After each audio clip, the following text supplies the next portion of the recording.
Good afternoon, ladies and gentlemen. It is Wednesday, February the 21st, 2024.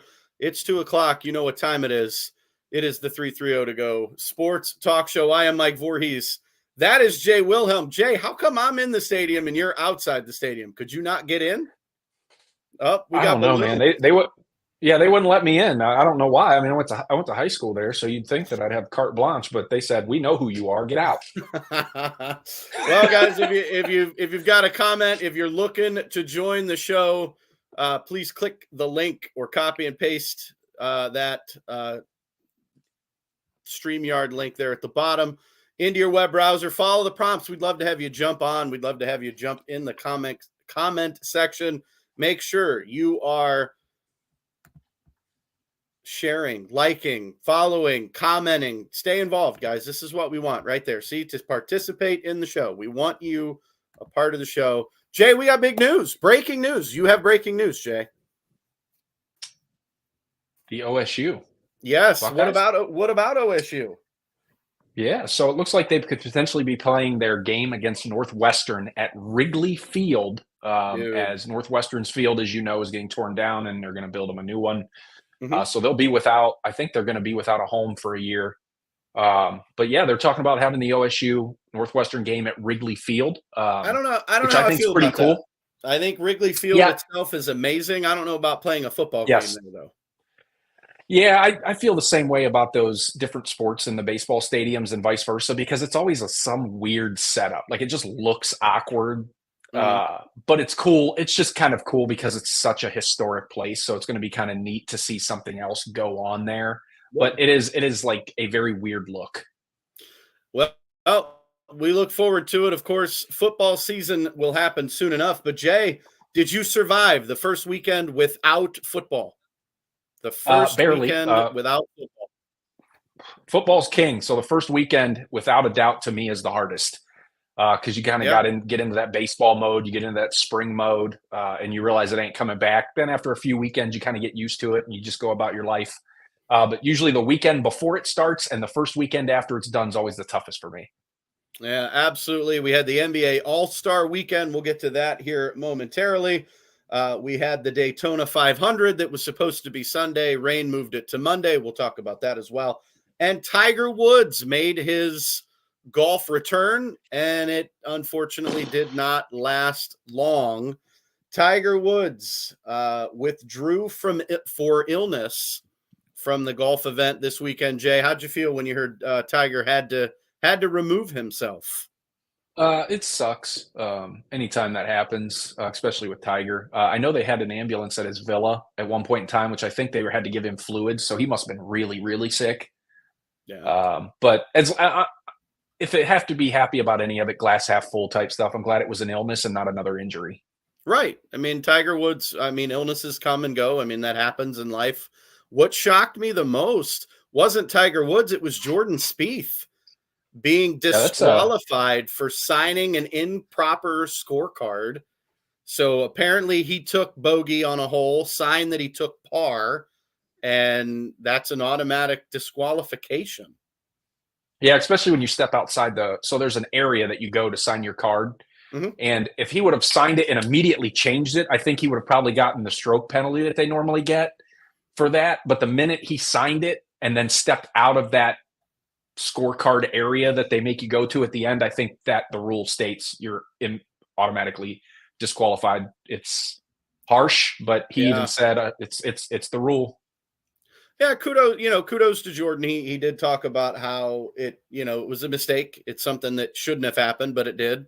He accepted full and total responsibility for it. So hopefully he's able to bounce back at the next tournament. I'm sure that he will. He's one of the best golfers in the world, so he'll straighten up. But how about Hideki Matsuyama, who wasn't even on the leaderboard until Sunday, and then shot a 62 to win? I didn't have him on my bingo card, not at all. No, it just goes to show that some of these guys understand how it works. If you're not hot early, just don't be catastrophic. Just hang around. And then once you start feeling it, which you hope is the minute you get out on Sunday, you make that move. Yeah. And that's what he did. Kudos to Hideki Matsuyama for winning. And now we have the Daytona 500, Jay. Did you watch William Byron won on the last lap? I mean, it was, I enjoyed NASCAR. That was fun. I enjoyed that he was able to pull it out. He beat his teammate to the line to get the win. Daytona is always fun. The big one happened right before the white flag. Yeah, it did. It took out Denny Some Hamlin. of the best cars. Yeah, yep. Some of the best cars from the night didn't even get to cross the finish line. Yeah, it's always that's the main reason I watch Daytona, because the big one's coming. It's just a matter of when, not if. I mean, they had quite a few accidents, but yeah, what a finish. William Byron, the winner. So shout out to him. Hey Jay, I got a question for you. How's your knowledge, sir? It's time for our 2-minute drill segment. Are you ready?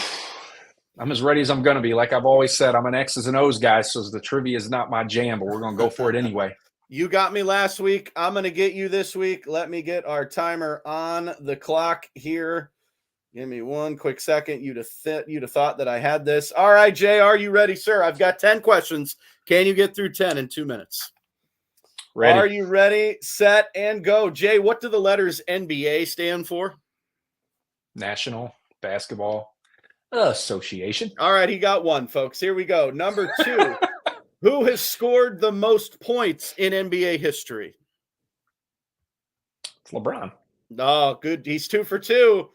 Can you tell me the full names of the 2 teams that play in New York City? Oh, the New York Knicks. I'll accept the Brooklyn Nets. Knickerbockers. Yes. The New York Knickerbockers. And the Brooklyn Nets. You're 3 for 3, Jay. 3 for 3. How many fouls can a player commit in a game before being disqualified?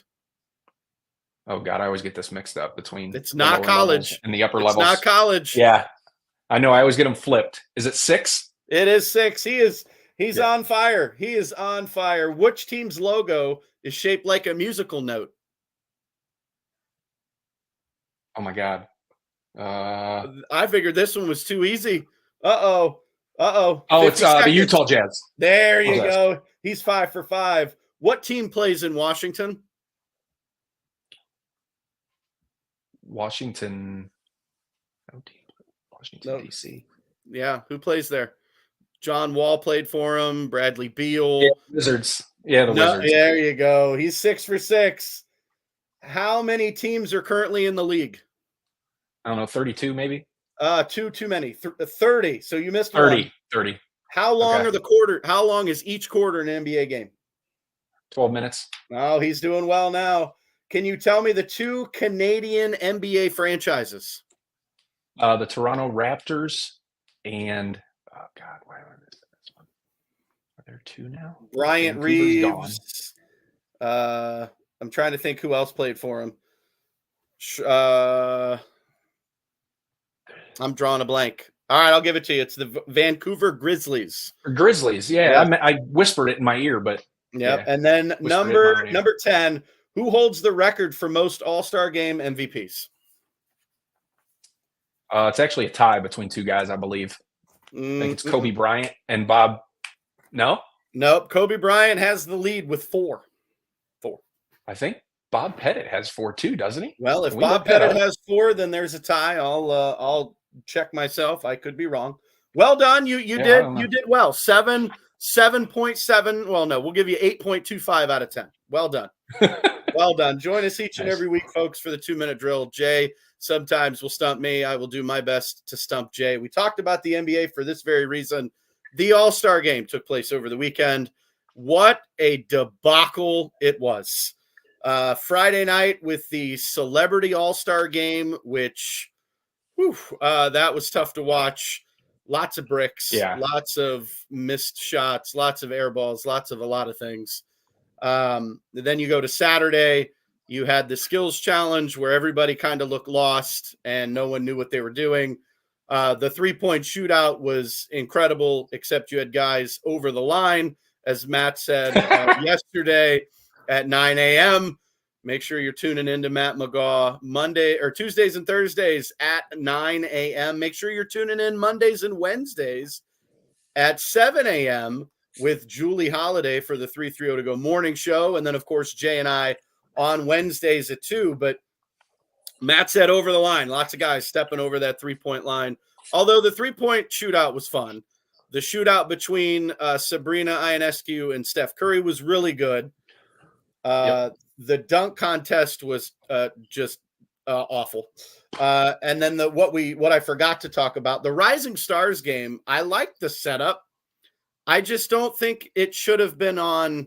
I think it was Friday night late after the celebrity game, I think is what it was. And it just, to me, I was kind of done. I didn't want to stay up any longer, but Cleveland's Amani Bates played on Team Detlef. It was kind of fun to watch. Yeah, that's the one thing. I watched most of the stuff. That was the one thing I did not watch. Yeah, the Rising Stars game I was over it. Yeah. Skills contest, I said was mediocre. There's got to be a way. Agreed. And then let's talk about that game on Sunday. The 397 total points scored. The 67 3-pointers that were made. The 211 to 186 final. It seemed like two kids were playing NBA Jam or NBA 2K and had 99s going all game long. There was no defense. God, can we get some effort, please? What if you're gonna have an all-star game? Can we find a way to make it competitive? That game wasn't even close. You had Damian Lillard shooting from half court. Yes, he made it. You had Donovan Mitchell, who scored 9 points in only 16 minutes. He made a nice little runner from the logo, which was kind of cool. You had Karl Anthony Towns. He scored 50, and he wasn't even the MVP. That went to Damian Lillard. I don't understand. Who's deciding this? The Kobe Bryant MVP award went to Damian Lillard. What in the world? Jay, how can we fix NBA All-Star Weekend? What can we do? I don't know. I think the problem is that they fixed it years ago and it wasn't even broken. Like, since they changed everything is when everything started to go downhill. I don't think it was broken. I think you go back to the way it was, but you got to entice the stars to get back into the challenges and stuff like that. I think that's where it started to go down. Mm-hmm. And then after the stars stopped caring about being a part of the dunk contest, right, then they stopped caring as much as far as their effort in the game itself. It used to be, we saw them just kind of play around for 2.5 quarters, but then halfway through the third, everybody kind of flipped that switch and goes, okay, we're getting close to the end. We got to win. Right. And so, I think you've got to do something to make it worthwhile. Like, at least the NBA or the Major League Baseball, the All-Star game, the winner of that game gets home field advantage for the World Series. That's a key. You want home field advantage, right? Yeah. So that's a good and bad thing. Let's put the NBA Rising Stars game on Sunday afternoon before the main game. And instead of doing some sort of a main game, why couldn't we do a 3-on-3 tournament? I would love to see. I would love to see a 1-on-1, 2-on-2, 3-on-3. Right. Let NBA stars get two buddies, and it's just like rec league. You go 3v3, and then the last team standing gets $1 million, $2 million, $3 million, so they each get $1 million. I mean, you could get people to sponsor. Like, I'm thinking the NBA is missing the boat here. Yeah, there's probably 100 different ways that they can go, but they got to stop doing what they're doing, because it just, I mean, we mentioned before the show that back in the 90s, you were getting 14, 15, 16 million to watch, and now you're getting like 4.5. It's gone downhill. And we haven't even talked about the dunk contest. I mean, Matt McGlung wins it again, back-to-back years. He dunked over Shaquille O'Neal, which was kind of cool. I don't understand why Shaq has to be in every dunk contest multiple times. Guys are jumping over cars. They're jumping over people. You had a guy in a chair. Somebody dunked over the guy in the chair. But can we just get rid of the dunk contest, or do something where you open it up to anybody? And like, if you got high school kids, college kids, these NBA players could sponsor somebody, bring them in, do something fun. I mean, it's getting bad. It's not Jordan against Dominique Wilkins or Spud Webb against Dominique Wilkins or Vince Carter against, Kobe Bryant and all the different people. And like, we need to get back to the star-studded dunk contest, entice them, make them want to participate. It's not hard. Here's one for you. Get a star to, like you said, sponsor, like maybe one of those YouTube dunkers you see all the time, but they do the contest together. So you have your star, and then you got the one that all the kids are watching, right? Because the young kids go straight to YouTube. They don't even watch live TV anymore. So you bring the stars for the people like us, and then you have them paired up with one of these YouTubers that are dunk guys, and you have them almost be teammates in the dunk contest. So you're getting the best of both worlds, and you're bringing the young kids that follow YouTubers around. Yeah, something's got to be done. Again, can we get some effort? That game Sunday was awful. No defense. I think there were 3 fouls called the entire game. Just atrocious. I mean, I'm sorry. The NHL does a nice job with their all-star game. We know that the NFL has struggled with theirs. The flag football game is okay, but I still think more can be done. Major League Baseball, I would love to see them do some sort of a skill challenge type thing. Obviously, the home run derby is a lot of fun to watch. The all-star game itself is fun to watch. Get me throwing a guy out from outfield. Let's have a chat. Right. Man. Let's have some sort of a challenge. I mean, at the plate. There's so many things that these professional sports can do to make it a little bit better. This is the all-star game. This is where you have people that may not necessarily watch your sport that are tuning in because they've heard that it's interesting and it's fun to watch. And here's your chance. You want 15, 20, you want people how many people over 200 million watch the Super Bowl? You want to get that for an all-star game? Let's figure it out, guys. NFL, NBA, Major League Baseball, NHL, soccer. Let's figure it out. We need something because that was just terrible. And I don't know how it's going to get better. I think it's only going to get worse unless they make some changes.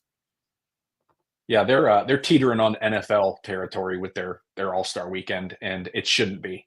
We know Major League Baseball has the best. NBA used to rival that. Now it's just falling farther and farther behind.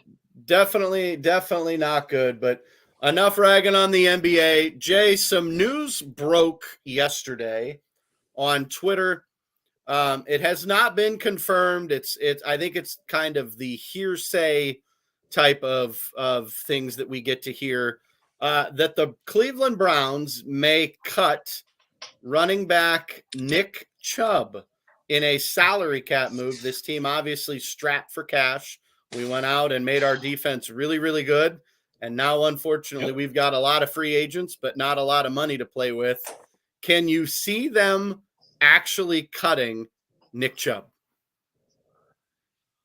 I don't know that I can see that. That's a tough one for me because I get it on the side of the Cleveland Browns when you're talking about their payroll and the fact that he's a running back that's been now through 2 major surgeries. And his prime's probably gone. As good as he can be. How many injuries best you could hope for at this point?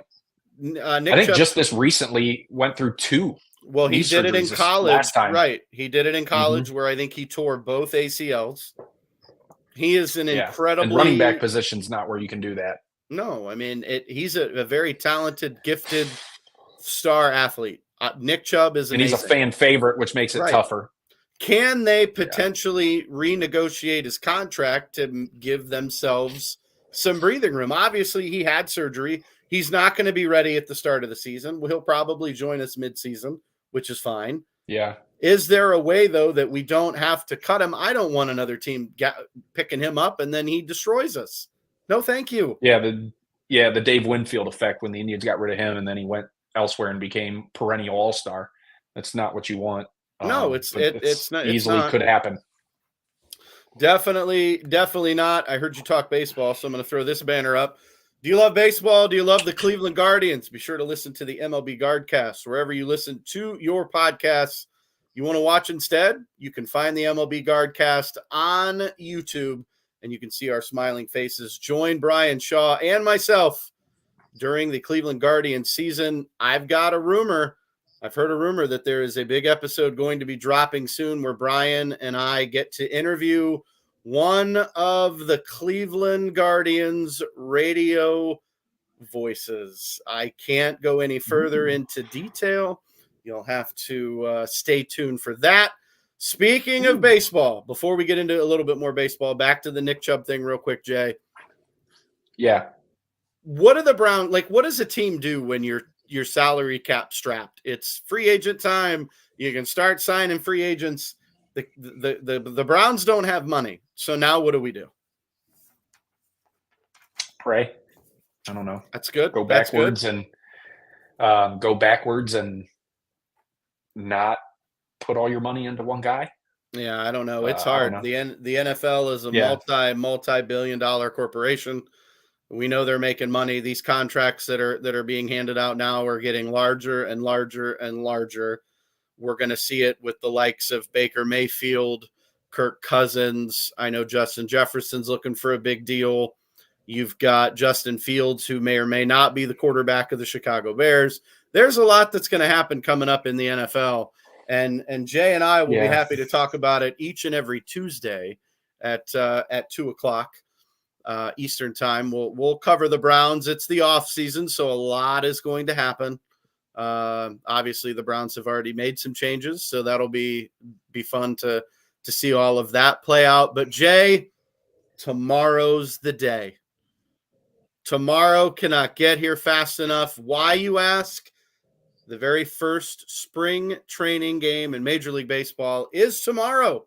The Los Angeles Dodgers will kick off the spring training season, but they will be without $700 million man, Shohei Ohtani, who will not play in the game.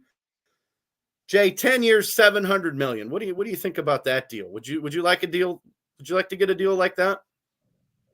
I think we all would. I don't think there's a single human being walking on the planet that would turn down playing a child's game for that much money. But, I mean, if I'm the Dodgers, I'm cool. Just sit at home. You're good. I don't need you to potentially do some damage in Sarasota. Yeah, so. you need him. You need him during the regular season. Jay, do you like spring training? We know that everybody's talked about how the MLB season is really long, 162 games, and then you've got the postseason, which seems to take a while as well. What? Let me ask you this: what do you like about spring training? What's something that you look forward to each and every year? The fact that it's spring training. I don't think I care much as a fan as far as spring training goes, but to me, it's the proverbial blooming of the flowers for the sports world, especially for baseball people. It's kind of the mark to the start of this, start of spring, and we know that good weather's around the corner, especially up here in Northeast Ohio. But I don't think that there's not a thing about it other than baseball's back and it's letting us know. Okay. Yeah, I could care less about the games and stuff. Just kind of get yourselves ready and get going. But there's just nothing other than the start of it. I think the one thing I look forward to each and every year is there one guy that is off everybody's radar that shows up at spring training, hits like 600 with 10 home runs and 30 RBIs, and everybody's like, where'd this guy come from? That's what I love. I love the position battles. I love watching the guys that have been in the game a long time and their careers are on that downward path, and they sign that minor league deal with the invitation to spring training, and they have one more chance, one more shot to prove it in the bigs. And a lot of times these guys show up and they do it. And then there's guys that they held on a little bit too long. Yeah, I look into June for those guys. Like if they're raking or getting the wins on the mound come June, July, then I can look back and go, those guys weren't even on a radar in spring. So that's when I really like to look at those guys you just kind of see them now halfway through the season and they're like, oh, you came out of nowhere. Like, good for you. But yeah, that's always a fun part of it. So we know the regular season is 162 games. And as we get closer, we'll dive into the Guardians. We'll dive in to everything that's going on with baseball. I'm a huge baseball guy. I know Jay likes baseball as well. Jay, what's one thing that we can do to shorten the Major League Baseball season? I would make the regular season and the playoffs all the way to the World Series 162 games. We got to shorten the regular season. Like it's far too long. Like you can fall 30 games back and still end up in first place. You can't do that in any other sport. And it doesn't happen often, if ever. Right. But the fact that that's a possibility to me shows if you fall 30 games back and you still have a shot, your season's too long. Yeah. What? I mean, like, there's shorten it. Yeah. There's times too where you'll see a team just run away with the division in March, April, and May, and then they just hit cruise control. And where's the fun in that? I like the pennant races. I like watching it come down to 1 or 2 games left in the season, and these two teams have to battle it out. Like that's what I want to see. Yeah, we're never going to get to a point to where every game's going to matter. I mean, it does, but because you want to win. But in baseball, I don't think we're ever going to get to that point, but we need to make more games matter. It's kind of like how college basketball is now, where nobody watches until March. Yeah. And now it's getting to the point to where nobody's watching until September. Yeah. Like baseball's got to figure out how to make those early games very, very important. Well, and I think if you shorten, like that's one thing I always did when I would play baseball video games. They gave you the option to shorten the season. So I would do 81 games. 81 games to me in a regular season seems like plenty. And then you go into the playoffs. I think that would be more than enough games. You can start in late April. You don't have to worry about starting in March when the weather is crap for most cities. And then you've got rain delays and snow delays and all this other nonsense. You can start the season a little bit later, and you could still roll right into September, October for postseason baseball and run with it. Yeah, I'm good with that number. I know it's when you had the 81, 82 games and then the playoffs, you're golden. Charge more for advertising. There you go, because we know all these major sports are making a ton of money. That's how it works. Baseball makes the most. Really, baseball does make the most. Well, NFL as a whole. If Shohei Ohtani can get a 10-year, $700 million deal, $700 million for 10 years. Well, you know what the saying is. Like basketball comes up with the idea, football implements the idea, and baseball ends up with the money off the idea. Like regional sports networks, like this. That's just been the saying for years. That's absolutely fair. I love it. I mean, it's baseball season, the weather beginning to change. I cannot wait, Jay. I cannot wait for more Wednesdays with you. Join Matt McGaw tomorrow morning at 9 a.m. every Tuesday, every Thursday.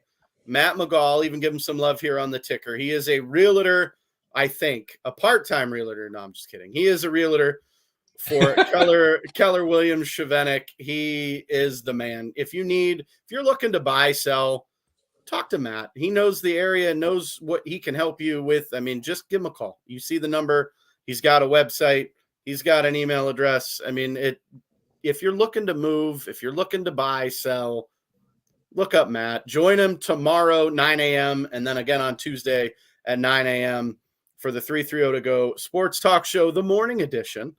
You've got Julie Holiday on Monday mornings and Wednesday mornings with the 330 to go morning show. And then you're stuck with me and Jay on Tuesdays at 2 p.m. Eastern time. Every single Wednesday, we will be here. You'll see us. Jay, final thoughts, sir, before we get out of here on this Wednesday afternoon. It's sunny outside right now, so I love that. And is it golf season yet? It is definitely. That's where Matt McGaw actually is. Earlier, he sent us a text that he was walking. He was walking today. Matt, you and Jay need to talk. You guys, we need to get a golf outing together. We need to do something. I may play like absolute garbage, but I'll be happy to go out and swing and have a little bit of fun. I say we do a live, just 3 or 4 holes where we just talk and play golf so everybody can see how awful we are. All right, 330 to go. Let's make it happen. Let's make it happen. Short little window, couple holes. We'll do it live. I cannot wait. Cannot wait. Final thoughts for me. Guys, be kind. Let's continue to love one another. And remember, you are enough until we meet again next week on Wednesday at 2 p.m. Signing off for Mr. J. Wilhelm and myself. We'll see you guys next week. Stay tuned. We'll see you soon, folks.